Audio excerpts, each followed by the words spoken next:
حضور صلی اللہ علیہ وسلم نے حضرت علی کو کسی کام سے بھیجا. وہ گئے کام کر کے جب آئے تو لشکر اسلام نے عصر کی نماز پڑھ لی تھی، حضرت علی نے ابھی نہیں پڑھی تھی. حضور صلی اللہ علیہ وسلم ایک پتھر کو تکیہ بنا کر لیٹنے لگے.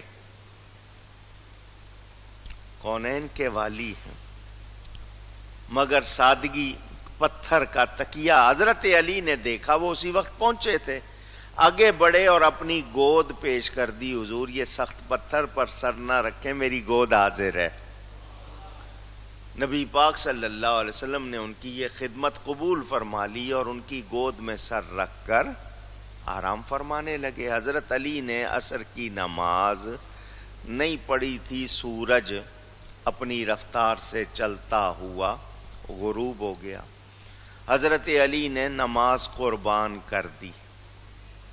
نماز قرآن میں ہے حافظوا علی الصلوات والصلاۃ الوسطی، اپنی نمازوں کی حفاظت کرو، خاص طور پر بیچ والی نماز کی. دو اس سے پہلے، دو اس کے بعد، درمیان میں یہ عصر والی نماز، اس کی تاکید کی گئی مفسرین کے مطابق. اور حضرت علی کرم اللہ تعالی وجہ الکریم بھی دین جانتے تھے. یہ نہیں کہ ان کے بارے میں کہا جائے کہ ان کو علم نہیں تھا. ان جیسا کوئی عالم ہو سکتا ہے؟ وہ نماز قربان کر رہے ہیں کیونکہ اس نماز کی قضا ہے جو خدمت کر رہا ہوں، اس کی قضا نہیں ہے. یہ جو نبی پاک صلی اللہ علیہ وسلم نے سر میری گود میں رکھا، آرام فرما رہے ہیں، اگر میں نے اس میں کوتاہی کر دی، اس کی قضا نہیں. نماز قربان کر دی. حضور صلی اللہ علیہ وسلم نے آنکھیں کھولی، فرمایا علی تمہارے چہرے پر افسردگی ہے، پریشان ہو، کیا ہوا؟ حضور نماز نہیں پڑھی، سورج غروب ہو گیا. میرے آقا نے یہ نہیں فرمایا تم نے کیوں اپنا گود کو پیش کیا تھا، تم کیوں آئے، میں تکیہ بنا لیتا پتھر کو، نماز زیادہ ضروری ہے. نہیں، ایسا نہیں فرمایا.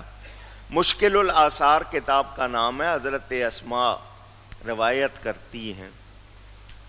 حضور نے دعا فرمائی، اے اللہ، اللہم انہ کان فی طاعتک و طاعت رسولک، اے اللہ بے شک یہ علی تیری اطاعت میں تھا اور تیرے رسول کی اطاعت میں تھا. اطاعت کے معنی کہنا ماننا. یا اللہ تیرا کہنا ماننے میں لگا ہوا تھا اور تیرے، وہ اللہ کا کہنا مان رہے تھے. اللہ کا کہنا مانتے تو اٹھ کے نماز پڑھتے. وہ تو نبی کی خدمت میں لگے ہوئے تھے. پہلی بات یہ پتہ چل گئی کہ نبی کی خدمت کرنا یہ اللہ ہی کا کہنا ماننا ہے. جو نبی کی فرما برداری کرتا ہے وہ کس کی فرما برداری کرتا ہے؟ اللہ. ایک بات تو یہ ہو گئی. فردد علیہ الشمس، اس پر سورج کو لوٹا دے. اور ساتھ حضور نے اشارہ کیا سورج کو واپس آنے کا. وہ سورج جو غروب ہو چکا تھا اس کو اشارہ کیا واپس آنے کا.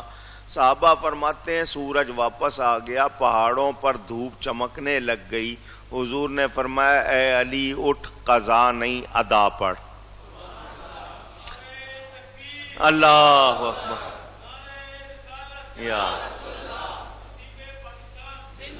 تو ولیوں کا سردار، تیرے حالات میں یہ بھی نہ لکھا جائے تیری کوئی نماز قضا ہوئی، اٹھ ادا پڑھ. حضور نے سورج لوٹایا یا نہیں؟ تو یہ تو دلیل قرآن میں ہے کہ سورج مغرب سے نکالنے کا کام کس کا ہے؟ حضور نے نکالا تو کوئی خدا نہ سمجھ لے، اس لیے اللہ نے فرمایا محبوب کہہ دو میں بشر ہوں. میں بشر ہوں، مگر میری بشریت کی شان کیا ہے اس کا اندازہ کر سکتے نہیں. بے مثل بشر ہوں، بے مثال بشر ہوں. یہ میں نے آپ کو صرف جھلکی بتانی تھی تاکہ آپ کے ذہن میں رہے. تو اللہ کے لیے خالق ہونا، اونچی کہیے، مجھے سب کی آواز چاہیے، خود سے بنائے. آج کل شاعر کو کہہ دیتے ہیں جی یہ شاعر کی تخلیق ہے. آپ پاکستان کے لیے کہہ دیتے ہیں پاکستان محمد علی جناح کی تخلیق ہے. پاکستان کا نام چودھری رحمت علی خالق اسم پاکستان کہہ دیتے ہیں. تو احسن الخالقین قرآن میں ہے. تو خالق کا لفظ بندے پر بولا جاتا ہے، مگر جیسا اللہ خالق ہے بندہ خالق ہو سکتا نہیں. آج کل سائنس بہت ترقی کر گئی ہے. انسان کے اعضاء بنا لیے اس نے، انسان جیسے انسان روبوٹ بنا لیے، پیس میکر بنا لیے، دل بنا دیے، ہاتھ پاؤں بنا دیے، کیا کچھ بنا دیا. اسی طرح ہیں کیا جیسے اللہ نے بنائے؟ بال بہت بنے ہوئے ملتے ہیں بازار میں، لوگوں نے لے کے لگائے ہوئے ہیں، کیا اسی طرح ہیں جیسے اللہ نے بنائے؟ تو جیسا اللہ خالق ہے کوئی اور ہو سکتا نہیں. تو اللہ کے لیے خالق ہونا ضروری. اس سے مراد وہ خالق نہ لے لیں جیسے دوسرے ہیں بندے جو ہیں، وہ مراد نہ، وہ لفظی طور پر ان کو کہا جائے. مطلب یہ کہ جب ایک سے زیادہ بادشاہ ہو نا کسی ملک کے، تو ملک تقسیم ہوگا یا نہیں ہوگا؟ لڑائی اور فساد ہوگا یا نہیں ہوگا؟ تو اگر اللہ کے سوا بھی کوئی خدا ہوتا، معبود ہوتا، تو وہ اس کو میں نے بنایا، وہ کہتا اس کو میں نے بنایا، تم اس کو لے جاؤ میں اس کو لے جاتا ہوں. اس طرح باتیں ہوتی ہیں یا نہیں ہوتی؟ یہ علاقہ تمہارا ہے، یہ علاقہ، پوچھ رہا ہوں فساد ہوتا یا نہیں ہوتا؟ اونچی ہاں. یہ سب اپنا بنایا ہوا تقسیم کر لیتے تو سارے عالم کا ایک ہی رب ہے. ورنہ ایک کوئی ہو سکتا ہے ایک دوسرے سے دب جاتا کبھی، یا اس کی بات پہ کوئی دوسرا اڑ جاتا. تو کوئی رب کسی سے دب کر تو نہیں رہتا. وہ کہتا اگر تم خدا ہو تو میں بھی خدا ہوں، تمہیں طاقت ہے تو مجھے بھی طاقت ہے، تم کر سکتے ہو تو میں بھی کر سکتا ہوں. تو وہ بے پرواہ نہ ہوتا. اگر ایک سے زیادہ ہوتے تو پھر وہ بے پرواہ اونچی نہ ہوتا.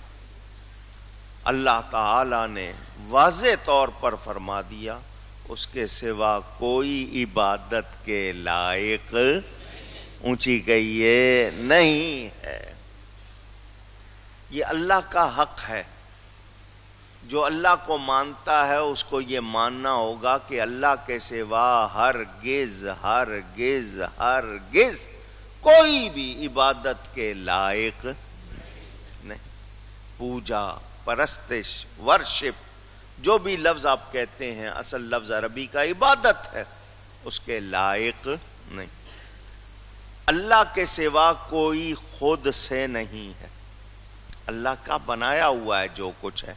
کوئی بھی خود سے، نہ فرشتہ، نہ نبی، نہ آسمان، نہ کائنات، کوئی چیز خود سے. وہ جو بہت سے لوگوں نے جو دہریے تھے، جو خدا کو نہیں مانتے، وہ لوگ جو انکار کرتے ہیں، اب میں سمجھنے کے لیے صرف بات کروں نا، چھوٹی سی بات سے سمجھ آ جاتی ہے. اپنے آپ کو ابو الحکم کہنے والا، دانائی والا، وزڈم والا، وائز مین کہنے والا ابو جہل، حالانکہ وہ علم والا یا سمجھ والا نہیں تھا، ورنہ مان لیتا. نہ ماننے پہ آئے تو اس جیسا بندہ نہ مانے، اور ماننے پہ آئے تو چھوٹا سا بندہ، عام بندہ چھوٹی سی چیز کو دیکھ کے مان لے. میں ایک مثال دیتا ہوں. ہمارے ہاں ایک پھل ہوتا ہے، اس کو شہتوت کہتے ہیں. نام سنا آپ نے؟ نیرا توت بھی کہتے ہیں کچھ لوگ، شاہتوت بھی کہتے ہیں. اس کے پتے کون کون کھاتا ہے؟ ریشم کا کیڑا بھی اس کے پتے کھاتا ہے. توت کے پتے، ریشم کا کیڑا بھی اونچی کھاتا ہے. اس کے اندر جا کر کیا بنتا ہے؟ پوچھ رہا ہوں میں. اور کون کون کھاتے ہیں؟ توت کے پتے، نام لیجئے اگر آپ کو معلوم ہے تو. بکریاں نہیں، میں ان کیڑوں کی بات کر رہا ہوں. ریشم کا کیڑا کھا رہا ہے، اس کے اندر جا کر وہ ریشم بن رہا ہے. دوسرا کیڑا کھا رہا ہے، اس کے اندر جا کر وہ کچھ اور بن رہا ہے. ایک ہی پتا ہے مگر 3-4 مختلف کیڑے اس کو کھاتے ہیں، ان کے اندر اسی حساب سے چیز بن رہی ہے. ایک پتے کو دیکھ کے پہچاننے والا خدا کو پہچان سکتا ہے. پتا ایک ہے، کھانے والے مختلف ہیں، ہر ایک میں جا کے کچھ اور بن رہا ہے. یہ کوئی ہے بنانے والا؟ ہاں، کوئی ہے بنانے والا، ورنہ سب کے اندر جا کے ایک ہی چیز بنتی. سب کے اندر ایک چیز.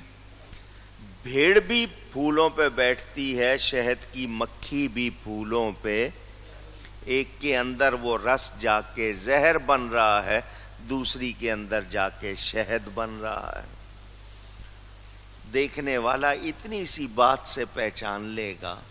پھول ایک ہے، ایک میں شہد بن رہا ہے، ایک میں زہر بن رہا ہے. کوئی بنانے والا اونچی. تو معرفت پہچان کو کہتے ہیں. اللہ کی پہچان ایک پتے سے بھی ہو سکتی ہے. ابو جہل اتنے معجزے دیکھ رہا پھر بھی اس کو نہیں ہوئی. قرآن سے نہیں ہوئی، نبی کے معجزات سے نہیں ہوئی. تو کیا مطلب؟ ماننے والا چھوٹی سی چیز دیکھ کے مان لے گا. میں نے آپ کو یہ بات سنائی تھی. بندہ تھا، وہ اپنی اونٹنی کو لے کے سفر کر رہا تھا، اللہ کا نام لے رہا تھا. دوسرا وہ دیریا تھا جو اللہ کو نہیں مانتا تھا. اس نے اس کو کہا تو اللہ کو مانتا ہے؟ اس نے کہا کیوں نہ مانوں. اس نے کہا تیرے پاس کیا دلیل ہے؟ تو وہ چونکہ ایک دیہاتی آدمی، صحرائی آدمی، اس نے کہا مجھے یہ بتا، میرا یہ اونٹ جو کچھ کھاتا ہے اس کے پیٹ میں مینگنیاں کون بناتا ہے؟ تو بناتا ہے؟ وہ اگلا چپ ہو گیا. اس نے کہا اس نے اپنے سمجھ کے مطابق جواب دے دیا. عورت چرخہ چلا رہی تھی، سود کاٹنے والی، پرانے لوگوں میں تھا، اب تو خیر ایسا ہے شاید ہی ہو. اس کو کسی نے کہا تو اللہ کو مانتی؟ اس نے کہا بالکل مانتی ہوں. اس نے کہا کیا دلیل ہے؟ اس نے چرخہ چلانا چھوڑ دیا. اس نے کہا یہ کیا جواب ہوا؟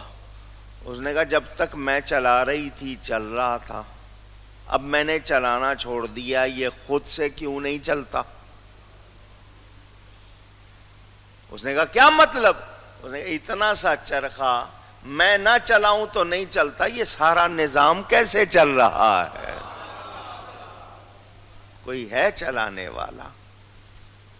تو اللہ تعالی ایک ہے، واحد حقیقی، ساری کائنات کو چلا رہا. کوئی شبہ اونچی کہیے. وہ لوگ جو انکار کرتے ہیں ان کو سوچنا چاہیے. حقائق ان کے سامنے ہیں. سورج کی پوجا کرنے والے، ہمیں 3 وقت ایسے ہیں جب سجدہ کرنے سے منع کیا گیا ہے. مسلمانوں کو کہا گیا ان 3 وقتوں میں سجدہ نہ کریں تو بہتر ہے. حرام نہیں ہے. مکروہ وقت، مکروہ کے معنی ناپسندیدہ، نہ کریں تو بہتر. کون سے وقت ہیں؟ فجر کی نماز پڑھ کر سورج نکلنے تک، پھر زوال کا وقت ہوتا ہے جب سورج پورا چڑھتا ہے، وہ زوال کا وقت. پھر عصر کی نماز پڑھ کر سورج غروب ہونے تک. یہ 3 وقت ہے نا؟ پوچھ رہا ہوں آپ سے، یاد ہے؟ کیوں ان تینوں وقتوں میں سورج کی پوجا کرنے والے سجدہ کرتے ہیں؟ کیونکہ وہ سورج کی پوجا کرتے ہیں. ان کے یہ 3 وقت ہیں. تو آپ کا سجدہ دیکھ کر کوئی یہ نہ سمجھ لے کہ یہ اس کو سجدہ کر رہے ہیں، حالانکہ حرام نہیں ہے، کیونکہ آپ مسلمان ہیں، جس جگہ کر رہے ہوں گے وہاں بھی لوگ مسلمان ہوں گے۔ اس وقت جو ایسے علاقے میں چلے جائیں وہاں کوئی سورج کی پوجا کرنے والے ہوں تو پھر اور زیادہ احتیاط کرنی پڑے گی۔ وہ سورج کی پوجا کرنے والے جو سورج کو کہتے ہیں نہیں یہ خدا ہے، میں ان سے پوچھتا ہوں، جب سولر ایکلپ، جس کو سورج گہن یا سورج گرہن کہتے ہیں آپ، اس سورج کو بے نور کون کر دیتا ہے؟ سیاہ پڑ جاتا ہے، وہ کون بے نور کر دیتا ہے اس کو؟ کیا سورج کی پوجا کرنے والے مجھے اس کا جواب دے سکتے ہیں؟ خود سے ہوتا ہے؟ وہ کہتے ہیں جی زمین بیچ میں آ جاتی ہے یا دوسری چیز بیچ میں، کون لاتا ہے اس کو؟ کون کرتا ہے اس کو؟ ماننا پڑے گا کوئی ہے، کوئی۔ مولا کائنات سیدنا علی کرم اللہ تعالی وجہ الکریم خلیفہ رابع، ان سے کسی نے پوچھا حضرت آپ نے اللہ کو کیسے پہچانا؟ آپ نے اللہ تعالی کو کیسے پہچانا؟ فرمایا عرفت ربی بفسخ العزائم، میں نے اپنے رب کو پہچانا ارادوں کے ٹوٹنے سے۔ یہ میرے ارادے کون توڑ دیتا؟ میرے ارادے کون توڑ دیتا؟ کوئی ہے، کوئی ہے۔ یہ ہوا، یہ پانی، یہ نظام، یہ موسم کون چلا رہا ہے؟ اللہ تعالی۔ اس کو کسی کی حاجت۔ میں اور آپ بغیر ستون کے معمولی سی چھت نہیں بنا سکتے، اتنے بڑے آسمان بغیر ستون کے قائم ہیں۔ سورج جس کو آپ سن کہتے ہیں، آفتاب، خورشید، خاور، شمس، کتنے نام ہیں اس سورج کے۔ یہ یہاں سے آپ کو پلیٹ جتنا نظر آتا ہے، چھوٹی سی تھالی جتنا، یہ کتنا بڑا ہے۔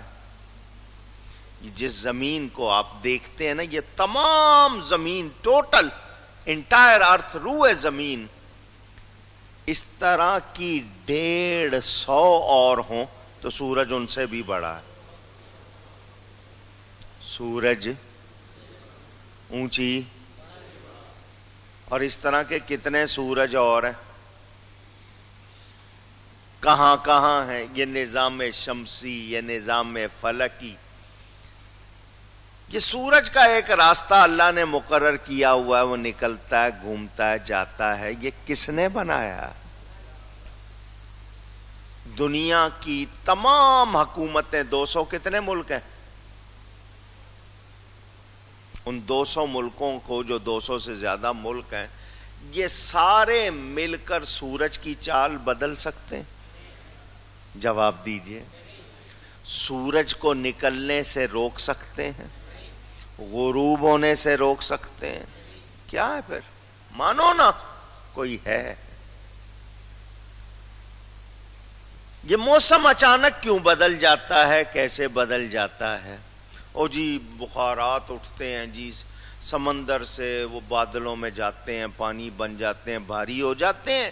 ایک نیگیٹو ہوتا ہے، ایک پازیٹو ہوتا ہے، ایک منفی، ایک مثبت، ٹکراتے ہیں تو بارش ہو جاتی ہے۔ میں نے کہا ان کو ٹکراتا کون ہے؟ یہ اٹھاتا کون ہے؟ جی خود سے اٹھتے ہیں۔ میں نے کہا پانی بنایا کس نے ہے؟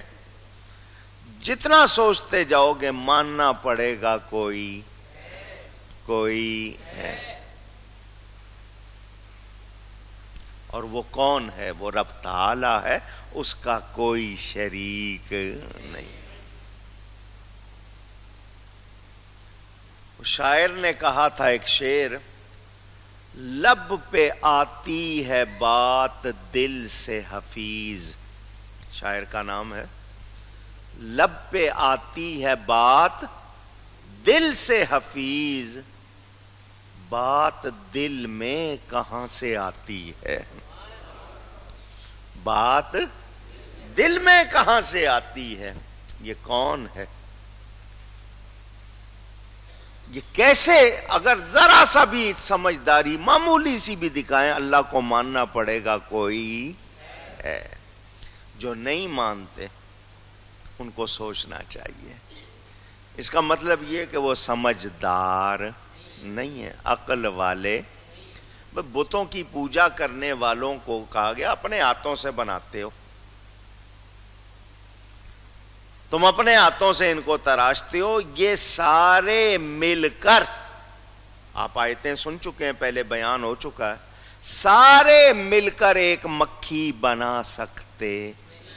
اتنی سی مکھی ہوتی ہے، وزن ہے مکھی کا کوئی؟ وہ نہیں بنا سکتے۔ سارے بت مل کر، بنانا دور کی بات، ان پر بیٹھ جائے اس کو اڑا بھی نہیں سکتے۔ وہ کہتے ہیں نہیں جی بڑی طاقت والے ہیں، کیا ہے؟ وہ رب تعالی ہے، ایک مچھر سے اس بندے کو مروا دیتا ہے جو خدائی کا دعویٰ کرتا ہے۔ نمرود کی کیسے ہلاکت ہوئی؟ روئے زمین کا بادشاہ، اپنے آپ کو خدا سمجھنے والا، کیا کچھ کرنے والا، مچھر گھس گیا اس کا۔ اب وہ اللہ کی قدرت اندر جا کے اللہ نے اس کو زندہ رکھا، مچھر کو، وہ کاٹ رہا ہے، یہ اگر ہلتا رہے تو وہ لازمی بات ہے اس کو موقع نہیں مل رہا، ادھر ذرا سا یہ روکے وہ کاٹے۔ اس نے کہا میرے سر پہ تھپکیاں مارو، پہلے انہوں نے آہستہ آہستہ، پھر جوتے مارنے شروع کیے، خدا کو جوتے پڑ رہے، خدائی کا دعویٰ، جوتے پڑ رہے ہیں، وہ مارنے والے لازمی بات ہے ان کو تو موقع ملا تھا نا۔ اب وہ جو ہے کوئی ہلکا مار رہا ہے، کوئی تیز مار رہا ہے، غصہ آیا، آخر اس مچھر سے اس کی ہلاکت۔ اتنا سا مچھر۔ آپ کے یہاں کہاوتیں بنی ہوئی ہیں، سب سے بڑے جسم والا جانور کون سا ہے زمین پر؟ ہاتھی۔ اتنی سی چونٹی سے مر جاتا ہے، اگر وہ اس کی سونڈ میں گھس جائے کہتے ہیں اس سے موت واقع ہو جاتی ہے۔